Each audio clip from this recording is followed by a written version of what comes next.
What sends tremors down the spines of every dean in the country? Google, that's right.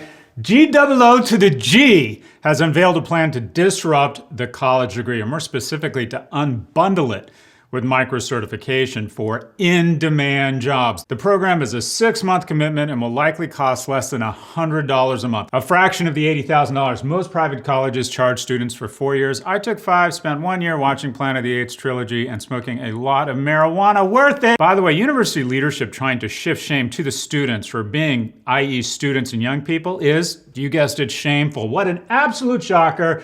I would have never imagined big tech entering education. I'm shocked. Professor Galloway, when you talk about this reckoning, what do you mean? Big tech is about to come into education, not because they want to, but because they have to. Google is focusing on 3 well-compensated skills: UX design, data analytics, and project management.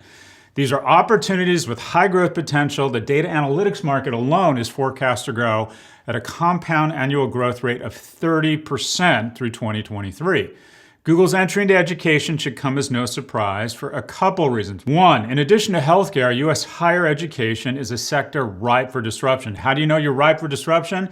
Look at an industry's price increases relative to inflation. If the slope of the increase is greater than inflation without a proportionate increase in underlying quality or innovation, then the industry is sticking its chin out. Higher education prices have exploded almost 1,500%, that's 16-fold.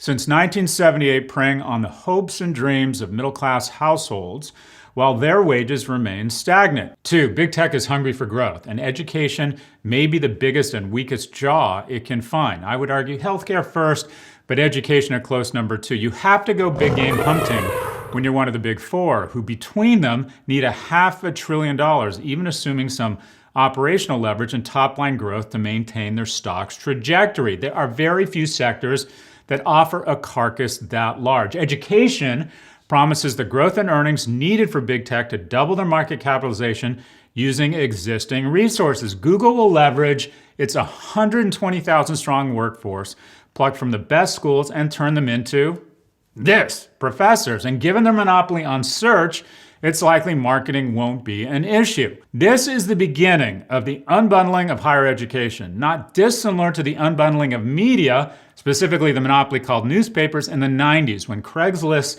went after the white meat, and that was classified ads. Then we had 7/7 Film, remember then? And Fandango go after the movies, and then we had Twitter and Google go after the news. Once again, we're seeing progress that was expected to happen a decade from now. The universe is spinning, but it's spinning faster thanks to the novel coronavirus. Bring on the reckoning. In mid-2000, after I'd lost about 120% of my net worth, I said to myself, I'll be so much smarter next time. All we need is one more bubble. Well, guess what, folks? We are here. And how do we know what's the canary in the coal mine? Well, there's several, but I like this one. Former House Speaker Paul Ryan has started a blank check company. What do we mean? Paul Ryan is starting a $300 million SPAC, or Special Purpose Acquisition Company. How does a SPAC work? An experienced investor or management team, or a former Speaker of the House, says, trust my reputation, give me some cash, and I'll go acquire a private company on attractive terms. Many SPACs are targeting private tech firms that want to go public, but don't want the headaches of a normal IPO process, similar to Nikola Motors, Virgin Galactic, and DraftKings. In other words, a SPAC is a streamlined IPO, just add water.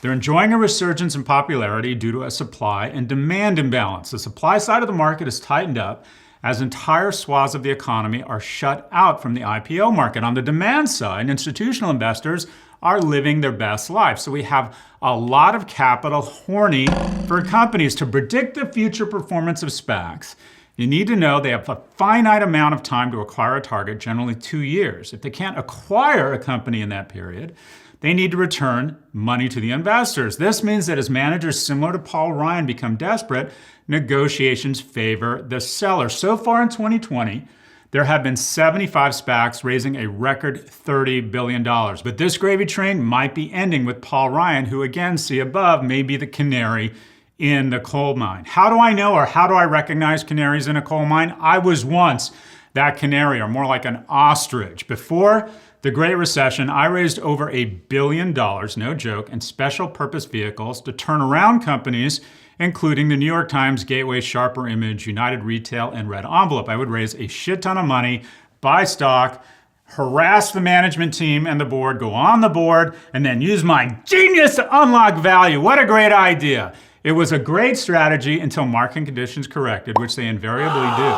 And when Paul Ryan is out negotiating acquisitions like our president might, you can expect underperformance. So think of it this way. He's not a dog, he's an ostrich, he's a canary with good hair that used to be the Speaker of the House. Boom! Look out below. Apple has become the first US company to breach $2 trillion in market capitalization. $2 trillion. As they say, the first trillion is always the hardest. It took Apple 42 years to reach its first trillion in August of 2018. However, it was only $1 trillion 5 months ago, so it took about 20 weeks to go from 1 trillion to 2 trillion. From March to August, Apple gained over $1.1 trillion in market value. Apple has achieved this $2 trillion milestone despite iPhone sales being flat, thanks to booming recurring revenues, or that's right, the recurring revenue bundle. The pig's ear to the dog. By the way, the grosser the item, the more the dog loves it. A bull penis, Christmas every day, or lamb's lung, shama lama ding and dong for the dog. Anyways, recurring revenue now accounts for about 22% of Apple sales. That 22% includes offerings such as iCloud, Apple Music, and Apple TV Plus, and has grown to $13 billion in the last quarter. So specifically, the market has recast Apple. Its earnings have not increased in 24 months. Get that, its earnings have not increased, but its price-earnings ratio has gone from 12 to 29. Why? Because the market loves a monogamous relationship. Specifically, it's gotten out of a transactional business selling laptops and iPhones and into a recurring revenue business, which tends to be valued at a multiple of revenues versus a multiple of EBITDA. With Apple's lips on the crack pipe of recurring revenue, look for them to continue to convert brand loyalty into more recurring revenue bundles.